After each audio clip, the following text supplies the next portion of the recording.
It's Mom and Pop Video Shop.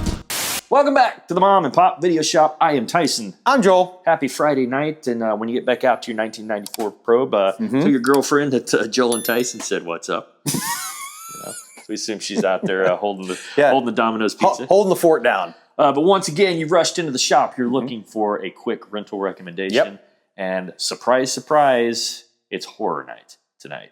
What? At the That's Mom so and Pop Video unusual. Shop. Exactly. I know you're going to think we've covered this before, and we may have. This might have been part of Spooky Flicks Fest, but technically, that is not. But we've not done it as one of these like recommendation videos. I don't think so. So we're gonna remedy that right now. Okay. It is a John Carpenter flick from 1998. Oh, vampires! It is vampires. We've never done that as one of these Nope, videos. I double checked. Really? I know so we did. Yeah, we definitely have done it as a part of the Spooky Flicks because we did the vampire themed one. Yeah, but we've never done it as a recommendation. Nice, so dude. Let's do it. All right, let's do it. They've roamed the earth for 600 years, and they're thirsty, which is interesting. Why would vampires only be 600 years old as a monster? You'd think they'd be way older. Yeah, it's right? very weird. Very weird. Anyway, in the blood-chilling tradition of Halloween and Village of the Damned comes John Carpenter's unique vision of the ultimate killing machines, vampires. Forget everything you've ever heard about vampires. Cool line. Warns Jack Crow.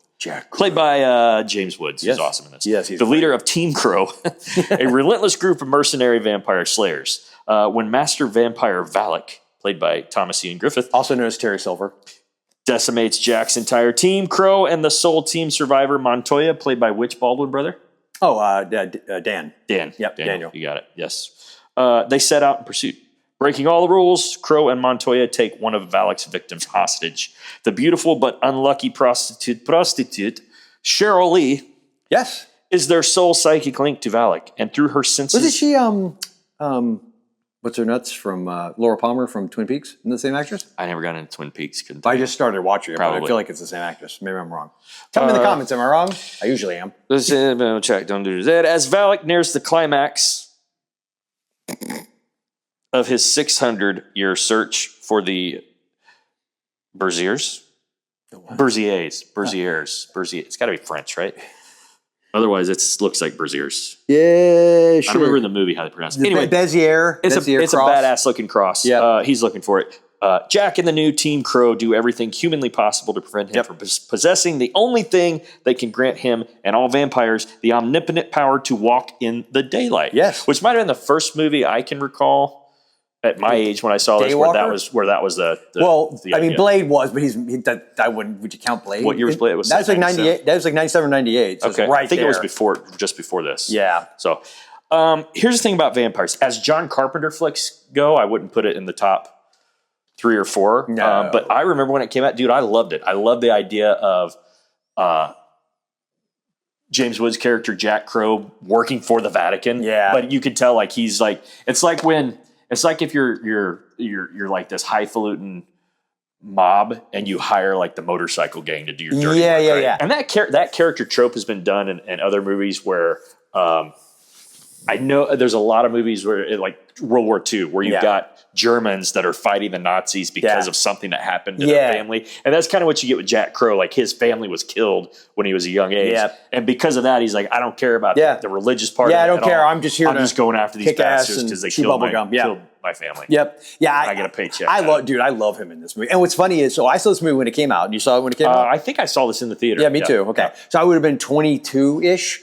And obviously something still stuck up my butt because I don't remember liking it that much. And I loved Carpenter. But I think that was... because you went into it thinking you were I think this is that... Yeah, because here's the thing. Ghost of Mars came out a couple years later. And that's the one I was like, what Ghost of Mars came out after 1998? I'm pretty sure, bro. I could be wrong on that, but I feel like it was like I'm right in the early 2000s, maybe even. I was doing a lot of whippets then, I guess.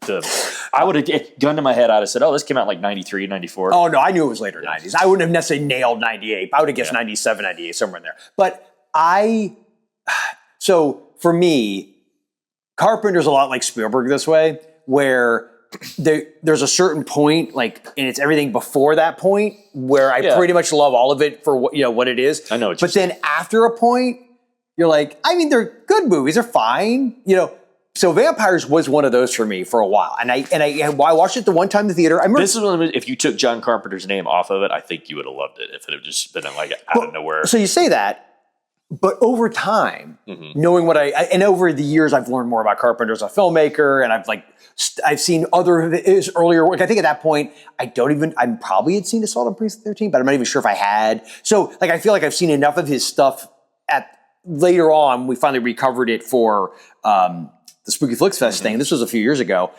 Dude, I loved it. Yeah. Like, I didn't just like it. Like, it's not in my top 3 or 4, but it's in the top 10 for sure. You grow, you mature. Yeah. This, I think, falls, believe it or not, in my opinion, falls into another of our favorite horror subcategories. I would call this road horror. Oh, yeah, it's got the road horror vibes. It's a Western. Yep. It's a Western chase movie. Yep. Dude, I love the idea that the vampires in this, when they go to ground, like they literally, if the sun's coming up, they'll just lay down in the desert and they cover themselves up. And they it's just smart. There's smart little tricks like until that. The sun and the kills are brutal. There's a motel scene. Gory as shit. The motel scene is brutal. One of the guys that gets killed at the motel is Mark Boone Jr. from Yes. And actually, come on, Joel.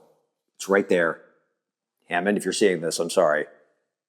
Danielle. Why am I brain farting her? She's a stunt woman. She actually came on our show. Oh, right. Yeah. It's her last name starts with a B, and I'm just completely brain farting her last name. Anyway, she's awesome. She is when they first go to like the nest, and she's like the first female vamp that comes at them. I'm pretty sure that was her. And she's also done like work. She played like Trinity's stunt double in Matrix and stuff. Like she's done some really awesome stuff. These vampires remind me a little bit of the 30 Days a Night vampires, where they're almost got that feral sort of feral. And you know what I also love? Like Nest, like that's the kind. They're a nuisance animal. Yes, it's not. Valak is a little more on the refined, sort of the regal. Yeah, he's some Dracula vibes. Kind of sign, but the rest of them, they're just monsters. And what I love is that the way James Woods' character, because it's a character, treats Sheryl Lee as the prostitute / turning into a vampire. It's like he treats her horrible. Yeah, like total disrespect. But it's she's a fishing lure. Yeah, and it's like he has, and it's like it'd be again.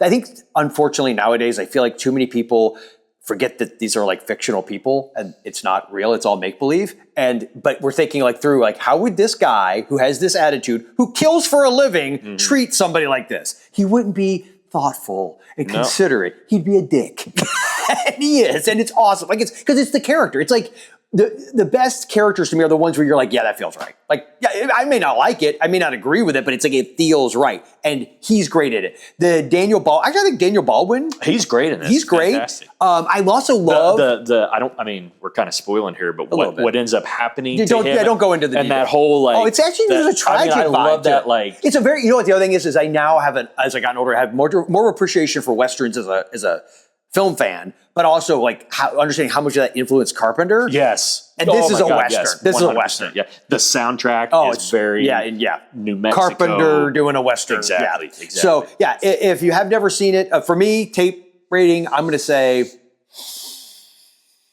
3.5.